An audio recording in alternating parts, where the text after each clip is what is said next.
Dès la première heure d'Agritechnica, Newland mettait fin au suspense, révélé devant une foule internationale à CR11 sur classe, tout ce que Newland a pu créer depuis ses origines et peut-être bien plus encore à en croire les spécifications techniques communiquées.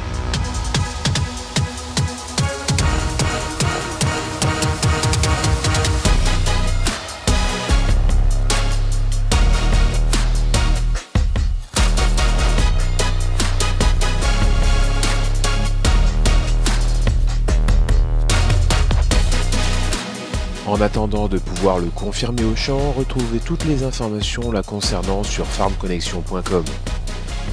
Bonsoir à tous et bienvenue à Agritechnica 2023.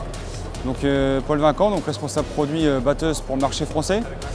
Aujourd'hui, Newland est fier de vous présenter la toute nouvelle CR11 que vous voyez derrière moi. C'est une toute nouvelle machine. Vous avez une coupe de 15 mètres 20 McDon, comme vous savez, notre partenariat historique avec eux. Aujourd'hui, vous avez devant vous cette magnifique CR11, toute nouvelle machine. Je vais vous rappeler un petit peu pourquoi cette machine a été conçue par Newland. C'est évidemment pour répondre aux besoins des clients. Ça fait plusieurs années que cette machine évolue dans les champs. Et les clients aujourd'hui recherchaient de la productivité. C'est ce qu'on a voulu répondre avec cette machine-là. Ils voulaient aussi tout ce qui est amélioration du nettoyage, etc. On a eu un tout nouveau système de nettoyage que je vous expliquerai après. Enfin, la gestion des résidus et aussi la diminution des temps morts. Pour ce qui est du premier pilier, la productivité, Newland développe une machine avec un moteur FPT, curseur 16, qui développe 775 chevaux. C'est beaucoup plus que notre 1090 actuel, qui est positionné longitudinalement. Et grâce à ça, ça va nous permettre avec une transmission CVT d'avoir un cardan qui va directement entraîner le rotor et qui va synchroniser le DFR. Grâce à ça, vous avez le DFR qui est synchronisé et vous gagnez en efficience. Ensuite, pour répondre à ça, le deuxième pilier qu'on a, je vous l'ai dit, c'est le pilier nettoyage. Nous avons un caisson Twin Clean, on appelle ça en français un double caisson. Vous avez votre table de préparation qui va arriver sur une première grille supérieure, une première grille inférieure et une première vis sans fin qui va emmener sur l'élévateur. Et ensuite vous avez une deuxième grille supérieure, une deuxième grille inférieure qui va aussi avec une deuxième vis sans fin ramener sur le même élévateur. Pour ce qui est de la première partie des caissons, on va trier environ entre 50 et 70% du grain.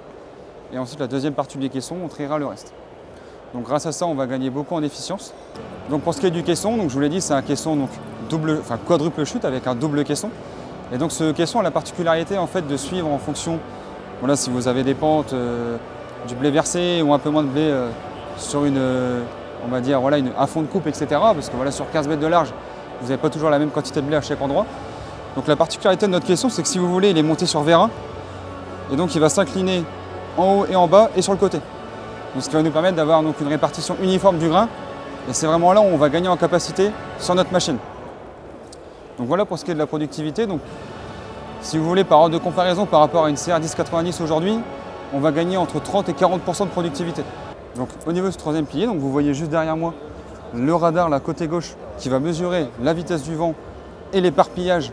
Avec notre broyeur de la culture, c'est une culture assez compliquée à éjecter. Ça va vraiment mesurer l'ensemble de ces facteurs-là pour que vous ayez un broyage optimal sur toute la largeur de coupe. Aujourd'hui, avec cette machine-là, on annonce un broyage optimal jusqu'à 18 mètres de large. Vous voyez qu'on a un peu de marge sur notre machine. Et c'est vrai que l'opérateur en cabine n'aura vraiment pas besoin de modifier par rapport à aujourd'hui, parce que c'est vraiment grâce à ces capteurs qui vont régler automatiquement la gestion des résidus. Et le dernier pilier, je vous ai parlé de temps mort.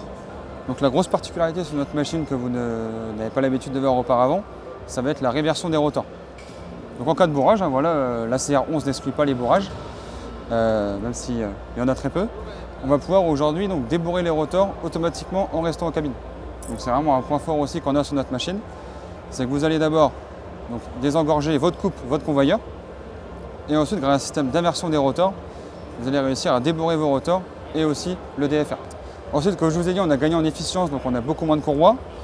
On n'a plus de chaîne, notamment la chaîne de vidange où maintenant c'est une courroie. On va vraiment gagner sur le temps d'entretien journalier, mais aussi l'hiver.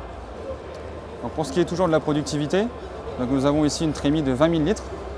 Pour vous donner un ordre d'idée, notre CR 1090 aujourd'hui est de capacité de 14 500 litres.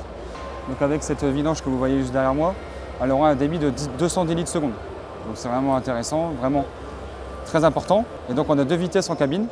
Et donc vous allez pouvoir, comme vous avez 2 vis sans fin dans le fond de votre trémie, appuyer sur un bouton et donc vous aurez un débit de divisé par 2, donc à peu près 100 litres seconde, pour finir de remplir vos bennes en roulant en marche tranquillement. Nous sommes vraiment fiers de vous présenter cette machine à Agritechnica. C'est la première fois, c'est une première mondiale de montrer cette machine aux yeux du grand public.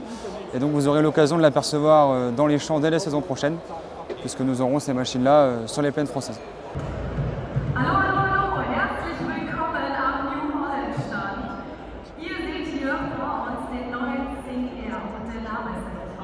CR11, das ist euer Mähdrescher von New Holland. Wir haben es alle sehnsüchtig erwartet. Ein Riesenschneidwerk, 15 Meter.